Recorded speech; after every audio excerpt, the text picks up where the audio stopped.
سرەتا خۆم بە خۆشحاڵ ئەزانم کە لەو شوێنەیدا لە خزمەت ئێوە ڕاوەستاوم باسی بابەتێکی زۆر گرنگ دەکەین، زۆر گەورە دەکەین کە ئەویشیان مانگی ڕەمەزانی پیرۆزە یاخود پێشوازیکردن لە مانگی ڕەمەزانی پیرۆز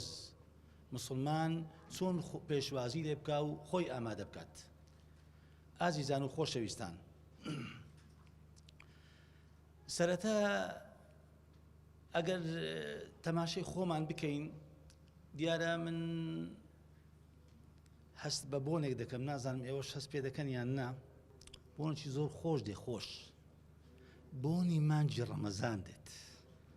وان نزیک بوویتەوە نزیک. ئەگەر خوای گەورە تەمەنی درێژ کردین ئینشاءالله شەوێکی دی وەک ئێستاکە تەراویحان دەکەین، ئەگەر خوای گەورە تەمەنی درێژ کردین. جا بەڕاستی یعنی ئەگەر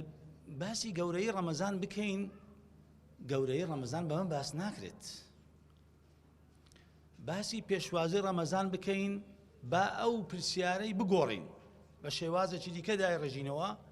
بڵێن ئێمە نا ئەی ئەڵڵاه جەلە جەلالوه چۆن پێشوازی لە مانگی ڕەمەزان دەکات.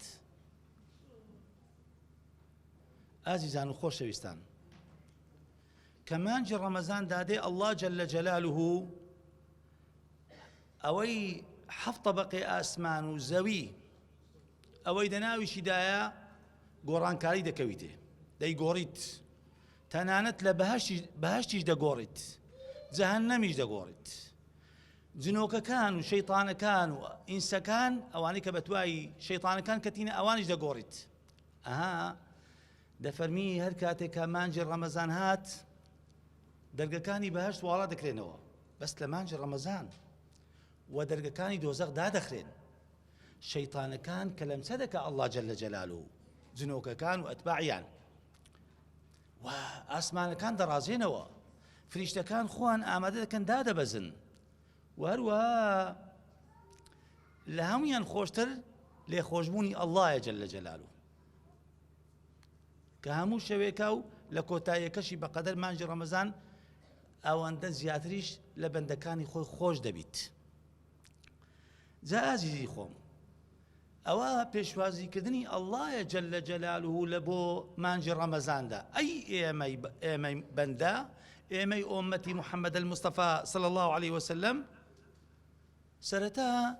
بەس گەیشتنمان بە مانگی ڕەمەزان گەورەترین نیعمەتە. بەس گەیشتنمان بە مانگی ڕەمەزان. دەزانی خەڵکێکی دیکە چەند خۆشەویستی دیکە لەگەڵ ئێمە بووینە پار ساڵ ئێستا نەماون، وەڵڵاهی ئەگەر زیندوو بکرێنەوە ئێستا کە بڕێن تەمەنای چ دەکەن بەخوای نە داک و نە باب و نە منداڵ و نە عەشیرەت و نەتەوە و هیچ، تەنیا داوای ئەوە دەکەن یەک ڕۆژ لە مانگی ڕەمەزان بە ڕۆژی بن و عیبادەت ئەنجام بدەن. ئەو دەرەفەتەی بە من و تۆ داوە چ نیعمەتێکی گەورەیە، نیعمەتێکی گەورەیە، زۆر گەورەیە. جا بۆیە با ئێمە لەو نیعمەتە گەورە بتوانین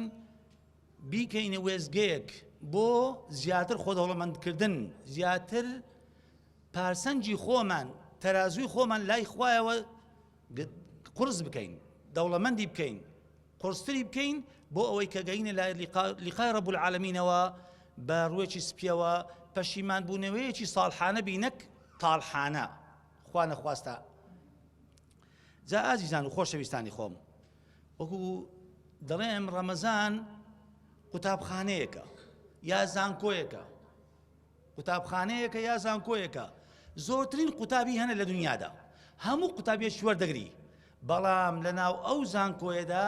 وانەکانی ئەو زانکۆیە چنە؟ ئەوەی کە ئێستا باسی دەکەین، نوێژە، ڕۆژووە، زەکاتە، ویردە، دوعایە، قورئانە، سەدەقەیە، بەخشینە، هەموو ئەو شتانە دیکە کە دەینە سەری باسی دەکەین. ئەو وانانە دەخوێنرێن لە ناو ئەو ڕەمەزاندا، ئەو زانکۆیەدا، و کاتەکەشی زۆر کەمە، ئەیامەن معدودات، زۆر کەمن، بەخوا تێدەپەڕ و دەڕوات نازانی چۆن ڕۆیشت. هەر ئەوە دەکێ ئەوە جێژن داهات و بەیانی دوو بەیانی چۆن ئێستا چاوەڕێەوەی دەکەن ڕەمەزان دادێ، ئەوهاش دێتە پێش چاوەڕێی ڕۆژ جەژنیش دەکەین. جا ئێمە دائیمەن دوعا بکەین بنێ خوایە تەوفیقمان بدەی ئەوەی کاتۆ پێت خۆشە لەو مانگەدا ئەنجامی بدەین. بەڕێزان و خۆشەویستان، ئێمە دەڵێن میوانێک چاوەڕێمان دەکا وا لە ڕێگادایە، زۆر نەما بگاتە میوانی ئێمە. ئەگەر من ئێستاکە لە ئێوەی بەڕێز و خۆشەویست پرسم، من ئێستا ئەگەر بمە میوانی هەر یەک لە ئێوە، با بڵێن ئیمامۆستایەک ئیمام حاجێکە، سەرەتا دەڵێ کاکەوە میوانێکم دێت، بەڵێ میوانە چی دەکا ئەو پیاوە؟ ئەو مامۆستا بەڕێزا و مام حاجیە ئامادە سازی دەکا، خواردن حازر دەکا، لە ماڵی ئاگادار دەکاتەوە، یعنی هەموو شتێک دەکات. بەڵام من کە میوانێکم دێم هیچ لەگەڵ خۆم ناینم، کە ڕۆیشیشم هیچ لەگەڵ خۆم نابم. تەنیا ئەوەی کە لەو ماڵە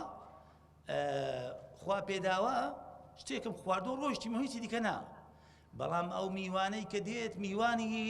ئەڵڵایە جەلە جەلالوه، میوانی ڕەب العالەمینە، دێتە ماڵەکانمان، دێتە ناودڵەکانمان، دێتە ناومان. بۆچی؟ ئەو میوانە تایبەتمەندی زۆرە. یەکەم، ئەو میوانە میوانی دڵانە، لەلای ڕەب العالەمینەوە دێت، ساڵە یەک جار دێت و یەک جاریش ناوی لە قورئاندا هاتووە. تەنیا ئەو مانگەیە ناوی لە قورئاندا هاتووە، هیچ مانگەی ناوی لە قورئان خۆی گەورەی تۆماری نەکردووە. اینجا کە ئەو مانگە دێ میوانێکە هاتووە ڕزق و ڕۆزی خۆی لەگەڵ خۆیدایە. تەماشاکەن ڕزق و ڕۆزی چەند زۆر دەبێت. اینجا دوای ئەوەش کە ڕزق و ڕۆزیشی لەگەڵ خۆیدایە، تەماشا دەکەی دێتە ناو ماڵەکانماندا دکتۆری هەموو نەخۆشیەکانیشە، دکتۆری هەموو نەخۆشیەکانە، هەموو نەخۆشیەکانی کە لە ناو لاشەی ئێمەدایە. صوموا تصحوا وأن تصوموا خير لكم. ولا کاتێکە کە دەسڕوات هەرچی گوناحی ئێمە هەمووی لەگەڵ خۆی دەبات، هەرچی گوناحی ئێمە لەگەڵ خۆی دەبات. لەو میوانە ئازیزتر هەیە؟ چ میوانێک لە دنیادا ئەو صیفەتە و ئەو شێوازەی هەیە بێت ڕزق و ڕۆزی خۆی لەگەڵ خۆی دابیت؟ نەخۆشیەکانی لە ناو لاشەتدا هەمووی لابات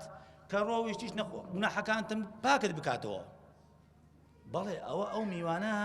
میوانێکە وەکو گوتم خوای گەورە لایەن خوایەوە دێت لە بۆ ئومەتی محەممەد المستەفا. ئەو میوانەش ئەو میوانەیە کە خوا پێمان دەناسێنێ لە قورئاندا دەفەرمی شهر رمضان الذي أنزل فيه القرآن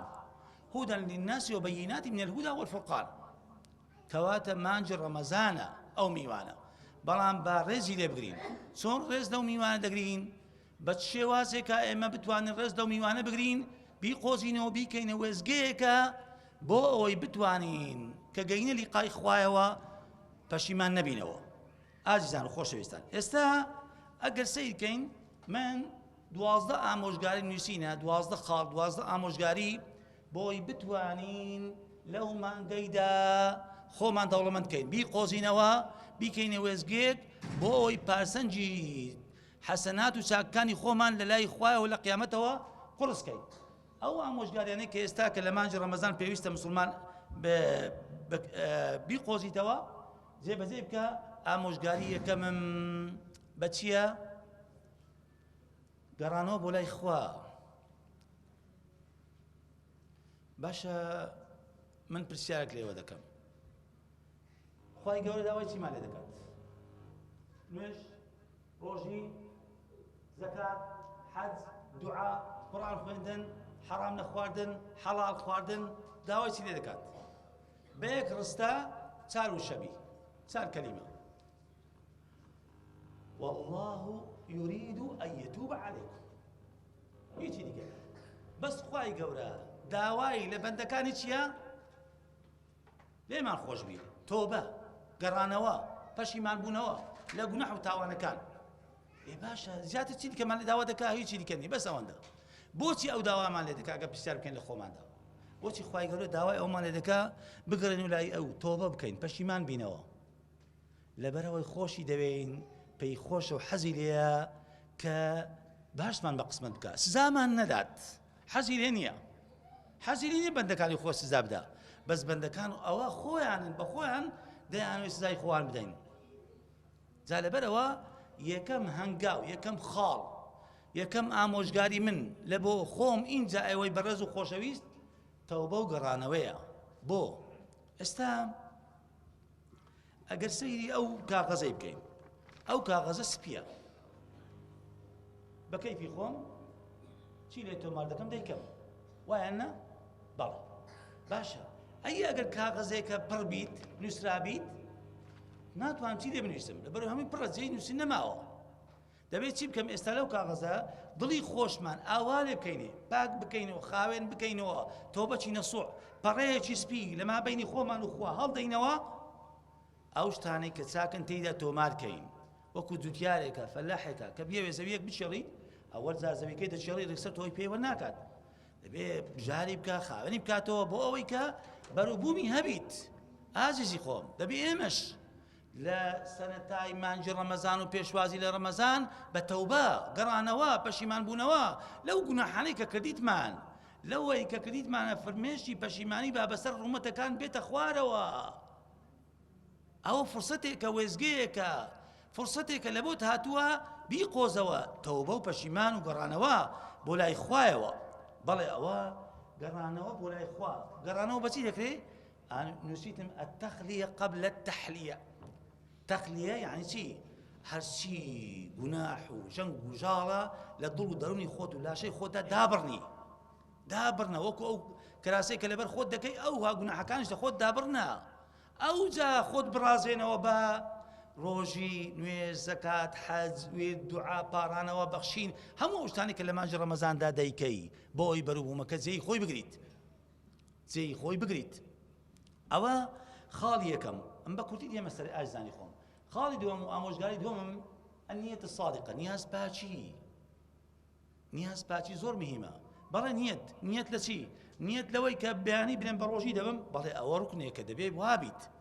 بەیانی بە ڕۆژی هەموو ڕۆژەکانێتی خۆی بینی. بەڵام نیەتی دووەم، نیەت لە سەرەتای ڕەمەزاندا دڵی خۆم پاکەمەوە، خاوێن کەمەوە، غەیری خوا هیچی تێنێڵم، پاکەمەوە، غەیری خودا هیچی کە نەبی، بۆ ئەوەی خوای گەورە کردەوەکانم کە دەیکەم تەماشای دڵم دەکات لێم وەرگریت. ئەمە زۆر زار گوتمە ئەگەر خۆمان هەر لە خۆماندا تەماشاکە، سێوێکی بینە، بڕۆ لە بازار سێوێک بکڕە، کیلۆ سێوێک بکڕە، داینێ سێوەکان بینەوە، زۆر جوانن، سێوەشی سوۆر زەردە، کەسکە چییە؟ باش کە سێوەکە دیناوە شکاندت، ناوەکەی کرمی بودەی خۆی یان فڕێ دەدەی، چی لێ دەکەی؟ هەمومان طەبعی مەوایە سێوەکە هەرچەندی جوانی، بەڵام کە ناوەکەی کرمی فڕێ دەدەی. باشە ئێمەش لاشەیمە هەرچەند جوان بێ، ڕێک و پێک بی، بەڵام کە دڕەکەمان خاوێن نەبی، پاک نەبی، کرمی بیت، والله خوای گەورە لێمان وەرناگری. إن الله لا ينظر إلى صوركم ولا إلى أجسامكم ولكن ينظر إلى قلوبكم. خوای گەورە تەماشای هەیکەل و لاشە و شان و شەوکەتی تۆ ناکات، تەماشای دڵ و دەروونت دەکات. واتە دڵ ئاوێنەی خودایە بۆ وەرگرتنی کردەوەکانی ئینسانی. دڵەکەت خاوێن بی، خوا لێت وەردەگری، خاوێن نەبی وەرناگریت. جا بۆیە بافێر لە خۆمان نەکەین سەرەتای مانجی ڕەمەزاندا خاڵی دووەم، ئامۆژگاری دووەم، نیەتی نازاز و دڵ و دەرونی خۆمان پاکەینەوە، خاوێنکەینەوە بۆ ئەوی خوای گەورە کردەوەکانمان لێ وەربگری، ئەوەی کە لەو مانگە ئەنجامی دەدەین. ئەوە ئامۆژگاری دووەم. ئامۆژگاری سێەمەم ئازیزان و خۆشەویستان، خاڵی سێەم کات بە فیڕۆنەدان، عەدەم ئیضاعەة الوەقت. کات بە فیڕۆنەدان زۆر مهمە. کات ئەمە قدر و قیمەتی کات نازانین هەتا لە دەستی نەدەین. کات ئەو سەروەت و سامانەیە، گەورەترین سەروەت و سامانی ئینسانی کاتە، چونکە هەموو شتێکی دنیا قەرەبوو دەکرێتەوە، تەعویز دەبیت تۆ بەس کات نەبی. وەرە هەر یەک لە ئێمە ئێستاکە لە بەیانیەوە هەڵ سای لە خەوە تا ئەو سەعاتێک کە تێدای بتوانە ئەوەی قەرەبوو کۆ بگەڕێنەوە، بابەت بگەڕێتەوە، هەموو ماڵی خۆ سەرف کە ناگەڕێتەوە. بەڵام زەرەری دنیا کردە، ئەوڕۆ زەرت کردووە، بەیانی دەتوانی قەرەبوو بکەوە، قازانج دەکەوە، ئیشێکت نەکردووە بەیانی ئەنجامی دەدەی، بەڵام کات ناگەڕێتەوە. ئەو کاتێک کە لە دەستت زۆر مهمە نێڵی بە فیڕۆ بڕوا بەبێ زیکری خوا. بۆیە پێغەمبەری خوا عەلەیهی سەڵات وسەلام دەفەرمی ئەهلی بەهەشت لە هیچ پەشیمان نینە لە دنیادا، تەنیا لەو کاتە، لەو دەقیقە، لەو سەعاتە نەبی کە بەبێ زیکری خوا بەڕێیان کردووە. جا ئەو کاتێک کە ئێستا لە بەندەستی ئێمەشە، ئەوە مانجی ڕەمەزانە، وەکو گوتم ئەیامن معدودات، کاتێکی کەمە، چەند ڕۆژێکن، چەند کاتێکی کەمە. ئەگەر لێکی بدێەوە ئێستا کە بە حیسابی ئەوڕۆ کە حیساب بکەی، تقریبی 722 ساعاتە. باشە لەوەی ئەو 722 ساعاتێ بەچی بەڕێ دەکەی بەچی بەڕێ دەکەی هەمووی بەخەو نیوەی بەخەو ئەی خواردن ئەدی کاتەکان دیکە بە تایبەتیش ئەو ڕۆڕووی قسەکانم بە تایبەتی لە هەمووان بەڵام بە تایبەتتر لە گەنجانە ئەو مۆبایلەی کە ئێستا کە هەیە ئاژزانی خۆ کاتی زۆر بەوەی مەکوژە بە تایبەتی لە مانجی ڕەمەزاندا شەو هەتا بەیانی لەسەر مۆبایلەکەتی لەسەر فەیسبووکەکەتی لەسەر نازانم چییە چ دەکەی چ ناکەی کاتەکەی بەوەی دەبێسەری باشە خۆخوای گەورە دەقە بە دەقەی ژیانی ئێمە لێمان دەپێستەوە لە چی سەرف کردیە ئەی باش ئەو کاتە بە تایبەتی کاتی ڕەمەزان ئەو کاتە پیرۆزە کە ڕۆوی ناگەڕێتەوە وەکو گوتم کە ناگەڕێتەوە بۆ بەهۆی سەرفی دەکەی لە جیاتی مۆبایل بۆ بە قورئان خوێندن سەرفی ناکەی لە جیاتی مۆبایل بۆ بە تەسبیحاتێکە ذکرێکە ئەگەر قورئان نازانی بخوێنی بە سەڵاواتێکە بەڕێی ناکەی بەوەی کە ئەگەر نازانی قورئان بخوێنی بڕۆ لە مۆبایلەکەتە لە جیاتی فەیسبووکەکەتە لە جیاتی بیچێسە نازانم سناپچات و فران و دێوان بڕۆ مامۆستایەکە قاریەکی قورئان دابەزێنە هەموو ڕۆژێ سەعاتێکە گوێ بدە قورئانێکە بە 30 ڕۆژی ختمە قورئانێکت بۆ دەنووسرێت ئەو کاتە زێڕینە لە دەستی نەدەی بە مۆبایل لە بۆ شتی خەراب لە بۆ شتێکە کە هیچ ئیسیفادەی نەبی بە تایبەتیش بەڕاستی ئەو ڕۆگەنجان دەبینین هەرێکێک لە ئێمە تەماشا دەکەی ڕەمەزانیش نهاتۆ پێش ڕەمەزان و ناو ڕەمەزان و دوای ڕەمەزانیش تەماشا دەکا لە مەغریبەوە هەتا بەیانی لەسەر ئیوایە لەسەر فەیسبووکەکەیتی لەسەر شتێکە کە نە دونیا نە قیامەت سوودی نییە جا بۆیە ئاگاداری خۆتان بن منداڵەکانتان بن کاتی خۆتان زۆر بە مۆبایلی نەبەنە سەری لەو مانگە پیرۆز و گەورەیەدا هەر دەقەیەک لەو مانگەیەدا وەڵڵا بە هەموو دنیای مەدا بە هەموو دنیای نەدەی وەکو گوتم کات پیرۆزە بە تایبەتیش لە مانجی ڕەمەزاندا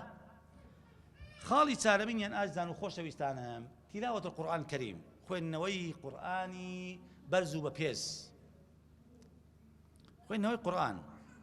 ئەو قورئانە پیرۆزە دەزانین چەند گەورەیە دەزانی ئەو مانگە گەورەی ئەو مانگەی لەبەر ئەوەی ئەو قورئان تێدا دابەزیە بۆ زانیاریتان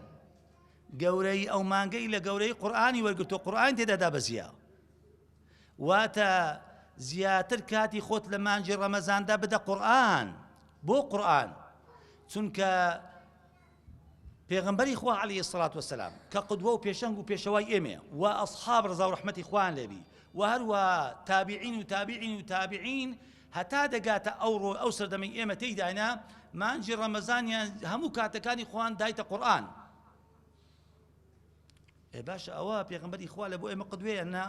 ئەی ئێمە چاو لەوینەکەی لە چێ دەکەی لە چێ دەکەی کاتی خۆت گوتم زۆرتر بدە قورئان چونکە هەر پیتێک لە قورئاندا دێ ئەگەر هەموو قورئانەکەی بخۆینی و فیدێکە بزانە چ کۆمپیوتەرێک پێی حیساب دەکرێت بەس برێ بسم الله الرحمن الرحیم 19 پیتە فیدەی کە دەکا 190 خێر ئەو خێرە بەدەست چێ دەکەویت ئەدێگە هەموو قورئان بخوێنیەوە جا ئیواش هەیە ئاژزانی خۆم ئیوایە لە مانجی ڕەمەزاندا ڕۆژێ ختمەچی کردێ و شەوێش ختمەچی کردیە وەکو لە پیاوچاکان بۆمان هاتووە ئیواشەیە هەموو هەفتان ختمەچی کردووە زۆر حەیف و مخابنە مسلمان خۆی بە ئومەتی قورئان و محەممەد المستەفا بزانی لە مانجی ڕەمەزاندا دوو ختمە قورئانە نەکات دوو ختمە قورئانە نەکات ڕۆژەی دوزوە قورئان نەخوێنی ئەو مانگە گەورەیە مانجی قورئانە مانجی قورئان چونکە قورئان ئەوەندە گەورەیە لە قەدەر خودایە جەلە جەلالو کەلامی ڕەب العالەمینە بۆیە ئەهلی قورئان لە ڕۆژی قیامەتدا خەڵک هەمووی یەومە یەفر المەرء من ئەخیه وأمه وأبيه وصاحبته وأخیه هەمووی لە بەیەک ڕادەکات بەخوای لە بەداکت بابت براد خێزانت منداڵت کوڕت کچت هەمووی هەر یەکە و ڕادەکات دەرێ ئامان وازم نەبینە با خۆم قوتارکەم تەنیا ئەهلی قورئان نەبی کابرا ئەهلی قورئان لە دوو بابی دەگەڕێ هەتا تاجی وقار لەسەر دابنێن ئەهلی قورئان ناسنە ڕێزی خەڵکەوە لەگە چێ دەبن مع السفرة الكرام البررة والله أو قرآن نك لدنيا دا لنا قبرش لقرد دبي لقيامتش لقرد دبي نا لا بهاشتش لقرد دبي لا بهاش لقرد دبي لا بهاش دا آل القرآن دري يقال لصاحب اقرأ وارتقي ورتل كما كنت ترتل في الدنيا فإن منزلتك عند آخر آية تقرأها لە بەهاشدا دەڵێ نابی لەگە خەڵکی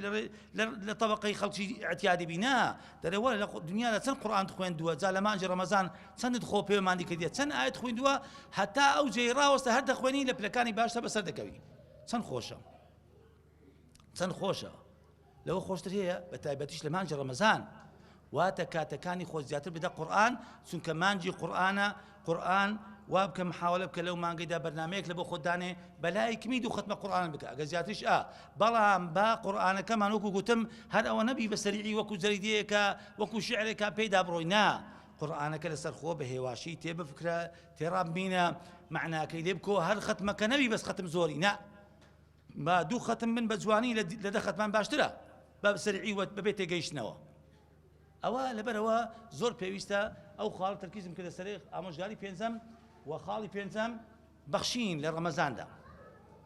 بەڵێ ئازیزان و خۆشەویستان بەخشین لە ڕەمەزاندا ئەگەر سەیرکەین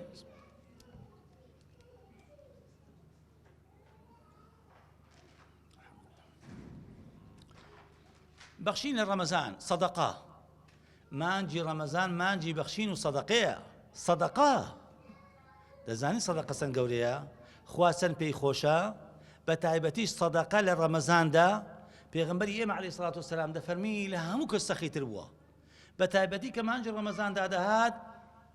سەخاوەتی پێغەمبەر زیاتر دەبوو ئەجوەدە الناس ها لە حەدیثەکەی دەفەرمی وەکان ئەجوەدە ما یەکون فی ڕەمەزان لە مانجی ڕەمەزان لە هەموو کەس سەخیتر دەبوو زیاتر سەخاوەتی زیاتر دەبوو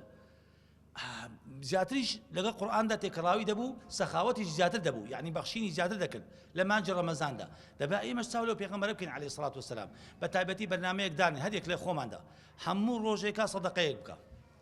ئەگەر بە 250 تەبعیش بی ئەگەر بە کارتۆنە ئاوێک بی بێ مزگەوتە ئەگەر بە پاکەتێک خورما بێ ڕوتەبێک بی بێ مزگەوت بدێ ڕۆژەوانێکە لە مزگەوت دابنێ هەموو ڕۆژێکە دانێ بێ سەدەقە تێنەپەڕی کەم بێ یا زۆر بێ مهم ئەوەیە بێ سەدەقە تێنەپەڕی بێ سەدەقە تێنەپەڕی ئەوە زۆر گرنگە بە تایبەتیش لە وەکو گوتم لە مانجی ڕەمەزاندا چونکە ئەگە سەیرکەین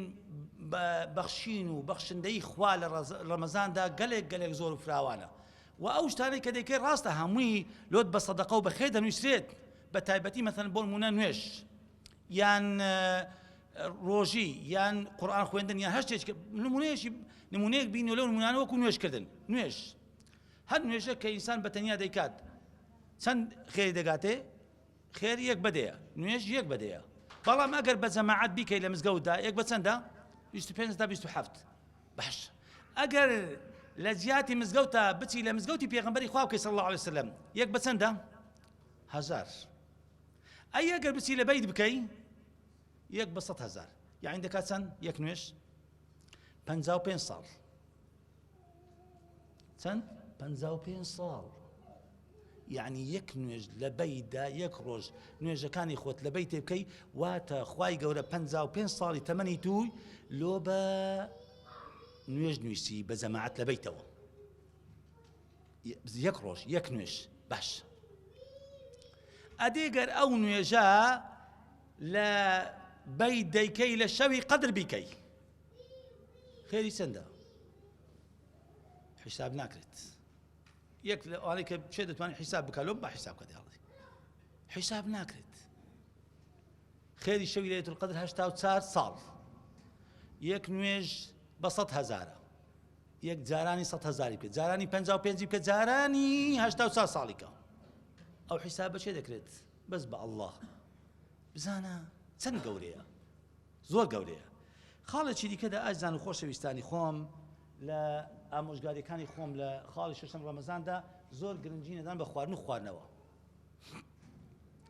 بەداخەوە بە ئەسەفەوە دەڵێم خەڵکانێکمان هەنا زیاتر لە مانجی ڕەمەزان کە دادێت بیر لە چ دەکاتەوە لە لاشەی خوای گەورە ئینسان دروست کردووە لە دوو بەشەوە لاشە ڕوح مانجی ڕەمەزان مانجی لاشە نییە مانجی ڕوحە مانجی بۆ دڵانە میوانی دڵەکانە خوای گەورە دەفەرمی چی يا أيها الذين آمنوا كتب عليكم الصيام كما كتب على الذين من قبلكم بو لعلكم تتقون ضل تقوى لضلة باشا ئەوەندەی خەڵک بیر لە چ دەکاتەوە لە ورجی لە لاشەی لە جسمی لە ماڵی لە خواردنی لە میوەجات و لە شیرنەمەنی لەو شتانە ئەی بۆ بیر لە دڵەکەت ناکەوە خۆ مانجی ڕەمەزان مانجی دڵانە مانجی ڕوحە مانجی گەشەدانی ڕوحە بەرزبوونەوەی ڕوحە مانجی ئەوەیە کە تەقوای خۆت زیادکەی نەکە تۆ بچی لە مزەمیدە و سەلاجەکەی خۆت پڕکەی هەموو گرنجەکان بە خواردن بدەی بەس بیرت لە لای چ بی لە لای لاشەبی ئەزی خۆ مەڵە ئێمە بە غەڵەت تێگەیشتینە بە هەڵەت گەیشتینە لە مانجی ڕەمەزاندا ئەسڵەن بۆ ئەوەی کە ئینسان بتوانی لایەنی ڕوحی پەرە پێ بدات بەرەو پێشی بات تەقوای زیاد کات دڵی خۆی زیاتر بەرەو خواوە بات پاچی بکاتەوە سافی بکاتەوە ساغی بکاتەوە واتە ئیهتیمام زۆر بە گرنگی بە خواردن و خواردنەوە مەدە خواردن و خواردنەوە ڕەمەزان ڕزقی خۆی لەگەڵ خۆیدایە خەم مەخۆ خاڵێکی دیکەدا ئاجزان و خۆشەویستانی خۆم لە ئامۆژگاری حەوتەم بە ڕۆژیبوونی هەموو ئەندامەکان ئەوەش خاڵێکی زۆر گرنگە بە تایبەتی لە نێو هەندێکماندا خەڵکێک هەیە بەس ئەندامەکانی بە ڕۆژینە ورجی لە خواردن و خواردنەوە دەپارێزیت لە سبەینێ هەتا ئێوارە بانجی بەیانێت تا بانجی مەغریب نەخواردن دەخوا نەخواردنەوە دەخوات بخواتەوە و لای خێزانیش خاو خێزانی خۆشی دوور دەکەویتەوە باش ئەوە کە حەڵاڵێن حەڵاڵە حەرامە هەر کاتێک بخۆ ئەو حەڵاڵە لەو حەڵاڵەی خۆم دوور دەخەمەوە خواردن حەڵاڵێن حەرامە حەلالە لەوەش دوور دەکەمەوە خێزانی خۆتێت حەڵاڵە بەر لەویش دوور دەکەمەوە ئەی لە حەرامەکان خۆ دەبی لە حەرامەکان دوورکەویەوە ئەولاتر ئەوایە کە ئینسان لە حەرامە دوورکەویتەوە جا بۆیە بە ڕۆژیبوونی هەموو ئەندامەکان زۆر گرنگە یعنی تۆ کە ورگت بە ڕۆژیە دەوت بە ڕۆژیە با چاویشت بە ڕۆژی بی گوێچکەکانیشت بە ڕۆژی بن دەستیشت بە ڕۆژی بی قاچیشت بە ڕۆژی بی فکر و تێڕوانیشت بە ڕۆژی بی چاوەکانت حرام نەزەری پێمەکە درۆی پێمەکە بە زبانت بە گوێیەکان شتی خراپی پێمە بیستە بە دەستەکان شتی باشی پێ بکە بە قاچەکان باشی بڕۆ بەرەو خراپی مەڕۆ چاوەکان با لەسەر فەیسبوک و مۆبایل شتی خراپی تەماشای تێمەکە بە هەموو ئەندامەکان بە ڕۆژی بی بۆیە پێغمبەری خوا عەلەیهی الصلاة والسلام لە فەرمودەی صحیحدا دەفەرمی من لم يدع قول الزور والعمل به فليس لله حاجة في أن يدع طعامه وشرابه هەر کەسێکە گوێ بگرە لە نازدارمان بیربیرەی چاومان تانجی سەرمان محەممەد المستەفا صلی الله عليه وسلم والله ئەگەر بەس ئەو حەدیسە کاری پێ بکەین لە ڕەمەزان بەسیتمان هەر کەسێکە واز لە قسەی پڕ و پوچ و خراپ درۆ دەلەسە و بوختان و نەمیمی ئەو شتانەی کە هەمووی دەگریتەوە نەینی پێغەمبەر دەفەرمی عەلەیهی الصلاة والسلام خوای گەورە جەل جەلال و پێویستی بەوە نییە ورجی خۆت قەدەغە بکەی لە خواردن و خواردنەوە واتە ڕەمەزان بەس ئەوە نییە تۆ دەوی خۆت قەدەغە بکەی بیبەستی لە خواردن و خواردنەوە تەواو چاوەکان چی پێ دەکەی دەستەکان چی پێ دەکەی گوێچکەکان چی پێ دەڵێی دەوت چی دەکات چی ناکات نا ئەزیزی خۆم دەبێ هەموو ئەندامەکان بە ڕۆژی بن ئەو کاتی چاوی ئەوە بکە خوای گەورە ڕۆژێکت لێ قبول بکات خاڵێکی دیکەدا هەر بە کورتی پێدا دەڕۆم بۆی کە درێژ نەبیتەوە ئەویشیان خاڵی هەشتەمە کە خوێندن و وردی بەیانیان و ئێواران ئازیزانی خۆم من وەکو تەجروبەی ژیانی خۆم پێتان دەڵێم والله ئەذکار الصباح والمساء ذکری بەیانیان و ئێواران زۆر گرنگە ئێوە سەرەتا گوتم ڕەمەزان زانکۆیەکە قوتابخانەیەکە هەمومان دەچین ناوی بە ئەو شتانە لێ فێر بین هەموو ڕۆژێک لە مۆبایلەکەت یا لە نامیلکەیەکی گسکە یان بە کوڕەکەی خۆت بنویسەوە ذکری ئێواران بکە بەیانیان بکە بۆی لە مانجی ڕەمەزان ئەو سی ڕۆژە ئەگەر فێر نەبووی فێر دەبی دوای ڕەمەزان لەسەری بەردەوام بە والله ئازیزانی خۆم هەر ئینسانێکە لەسەر ذکری ئێوارە و بەیانیان بەردەوام بی ژیانی 100% دەگۆڕێت دوور دەکەویتەوە لە بەڵاو موسیبەتە لە ناخۆشیەکانە لە تەنگ و چەڵەمەیە لە دڵتەنجی لە ماڵ و خاو خێزانی خۆت ئەوانەی کە کێشەی ماڵ و منداڵیان هەیە خاو خێزانیان هەیە ئەوە کێشەی نازام چی هەیە بەخوا بەس ذکری ئێوارە بەیانیان ئەوانەی بە تایبەتی نەخۆشی نەفسیان هەیە نەفسی بەس ذکری ئێوارە بەیانیان بۆیە پێغەمبەر نازدارمان ئەوەی فێرکردینە لە ڕەمەزان و غەیری ڕەمەزان بەڵام کە باسی ڕەمەزان دەکەین چونکە لە ڕەمەزاندا ئەوەی کە نەیکردووە فێر نەبووە بە خۆی فێرکە خۆی ڕابینی دوای ڕەمەزان لەسەری بەردەوام بی ئەوەی کە فێریش بووە با لە ڕەمەزاندا زیاتر گرنگی پێدات خاڵێکی دیکەدا خاڵی نوێیەم ئامۆژگاری نوێیەمم لە بۆ ئێوەی بەڕێز و خۆشەویست ئاگاداری دزەکانی ڕەمەزان بین دزەکانی ڕەمەزان موسیبەتی گەورە ئەوەیە لە ڕەمەزان هەندێک دز پەیدا دەم دزی گەورە دەزانین دزی گەورە چییە؟ دزی گەورەترین دز مۆبایلە. دەیەوێت لە ڕەمەزانێدا تۆ کاتی کە ئەو کاتە جوانە بە ذکری خوا و بە قورئان و بە عیبادەت و بەو شتانە بەڕێ نەکەی. لە دوایوی کەناڵەکانی ڕاگەیاندن، درامایەکان، فلیمەکان یا ئەو شتانەی کە خراپن، بەڕاستی ئەگەر وریا نەبین ئەوانە دزی گەورەنە. بەخوا دەمانکەنە سەپانی پوشێ. ڕەمەزان تەواو دەبی چ نوێ نایرن، هیچن پێ نایرن، یعنی بەدەست بەتاڵی لە ڕەمەزان دەردەچین. جا بۆیە دەبێت زۆر ئاگادار بین، وریا بین، بە تایبەتیش وەکو گوتم لە مۆبایل یا بە تایبەتی خوشکان کە دادەنیشن لە گەیەکدادا لە گەیەک دیدا محاولە بکەن لە جیاتی ئەوەی کە باسی فڵان و فیساری بکەن، باسی ئەو بکەن، وەردانیشە بەردەی با هەریەک لە ئێمە 10 سەڵەواتان لێ بدا، 100 سەڵەواتان لێ بدا، 100 جار لا ئیلاهە ئیلا الله. ئەو شتانە بۆ ئەوی کە هەم خێرەکەت دەگاتێ، هەم بۆ تۆش بۆ ئەویش هەردووچیان قازانجە. خاڵێکی دیکەدا ئازیزان و خۆشەویستانی خۆم، ئەو بە کورتی لەسەری دەڕۆم ئەجینا ئەوە زیاتری دەبێت. خاڵی دێمینیان دوعا و پاڕانەوە لە پەروەردگاردا. ئازیزانی خۆم، مانجی ڕەمەزان مانجی دوعایە، دوعا پاڕانەوە لەبەر خوا. قەت مەڵێ وەڵڵا خوا خۆ دوعام قبول ناکە، ئەم چەند دوعام لەبەر خوا کردن دوعام قبول نەبوو. نا باشە من نمونەیەک دەینمەوە. پێغەمبەری نازدارمان صلی الله عليه وسلم لە شاری مەکە بوو، هورگوڕیویەکانیان خستە سەرمەلی لە بندی کەعبەی پیرۆز، هەتا کچەکەی چوو لە سەیلادا و خاوێنی کردو و هینایەوە لە بندی واری کەعبە دەستی پانکردنەوە لەبەر خوایە فڵان و فڵان و فڵان. دوای 11 ساڵان خوا دوعاکەی قبول کرد. ئەوە پێغەمبەری خوایە صلی الله عليه وسلم، خۆشەویستی خوایە، پەلەشی نەکرد لە دوعایان، پەلەی نەکردی لە دوعاکردندا کە دوعاکەم قبول نەبوو. نا دوعای خۆت بکە. بە نەسی حەدیسی پێغەمبەر عەلەیهی الصەلاة وەسەلام دەفەرمی یەک لە سێ شتەکان لۆ جێبەجێ دەکا، یا لە دنیا لۆ جێبەجێ دەکا ئەگە بە مەسلحەتی و بەرژەوەندی تو دابی، خوا بزانی مەسلحەتی و بەرژەوەندی تو لەو دوعایدا لۆ جێبەجێ دەکات. یا ئەوە تێ بەقەدەر ئەوەی خراپەت مصیبەت لەسەرا دەبا، یا ئەوە تێ هەڵدەگری لە بە ڕۆژە قیامەتە لۆ جێبەجێ دەکا. واتە 100%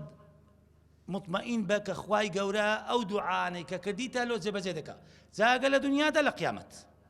واتە زەرەری تێدا نییە. بە تایبەتیش لە مانجی ڕەمەزاندا دوعا پێغەمبەر صلی الله عليه وسلم دەفەرمی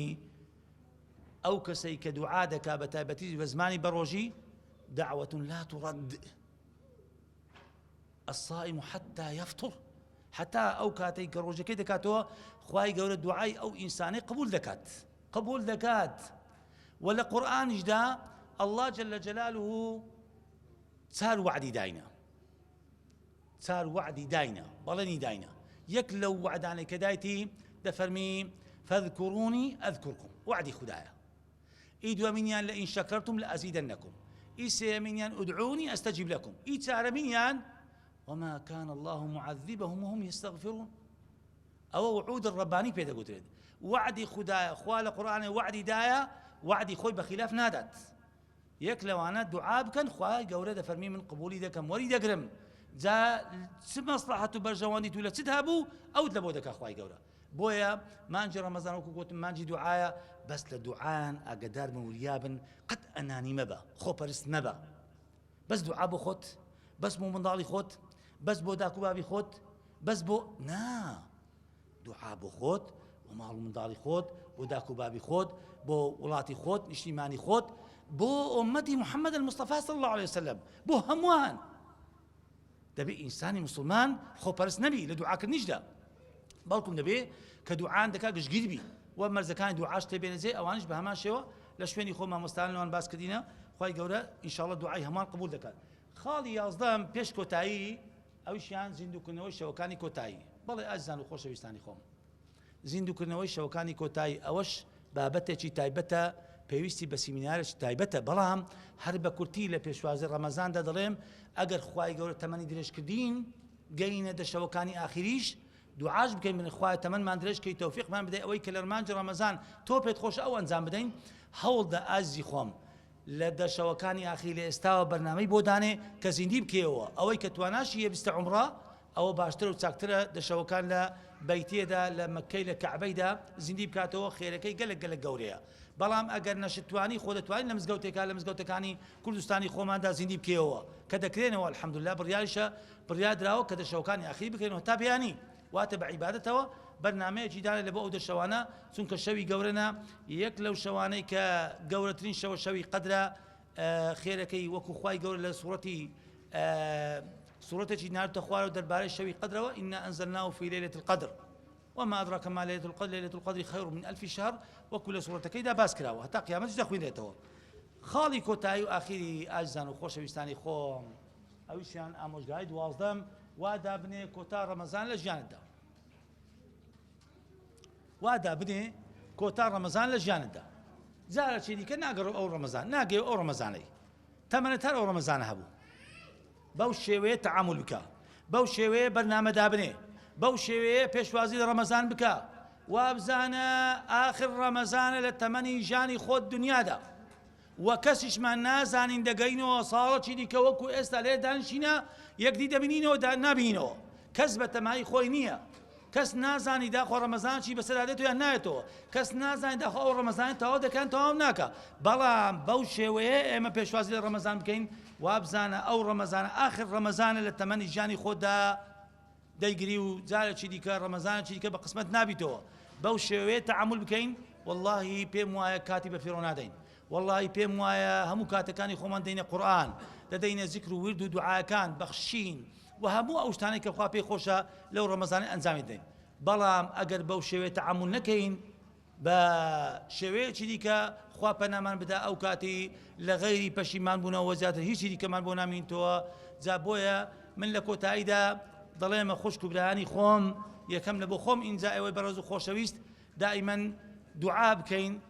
لە دوعاکان وەکو گوتم باگشتگیر بی بڵێن خوایە بمانگەینە مانجی ڕەمەزان کە چەند سعاتێکمان ماوە و تەوفیقمان بدە ئەوەی کە تۆ پێت خۆشە لە مانجی ڕەمەزان ئەنجام بدەین و خوایە تەمەنمان درێژ بکەیت چەند ڕەمەزان دیکەش ئەنجام بدەین کە ئەوەی لەسەرمانە لەسەر دانێن جێبەجێ بکەین بەو شێوەی کە تۆ لێت داواکردینە و داواش بکەین دوعاش بکەین بنێ خوایە مسلمانان لەو محنەتێکە دێدا لە هەموو دنیادا خوایە قوتاریان بکەی دەرگەیەکی بەخێریان لێ بکەوە خوایە شیفای نەخۆشی هەموو مسلمانان بدەی برینی بریندارانی مسلمانان ساڕژ بکەی جیرانی مسلمان ئازاد بکەی یا ڕەبی خوایە ئەو وەجهە نورانیانەی کە ئێستا لێرە کۆبووینەوە لە بۆ پێشوازی مانجی ڕەمەزاندا خوایە ئەو وەجهە نورانیانە ئەوها لە بەهەشت لە فیردەوس لە خزمەت رسول الله وا کۆمان کێوە آمين آمين والحمد لله رب العالمين والسلام عليكم ورحمة الله وبركاته كوتا قسەشم ئەوەیە زۆر سوپاس بۆ ئامادەبوون و گوێگرتنتان والسلام عليكم ورحمة الله وبركاته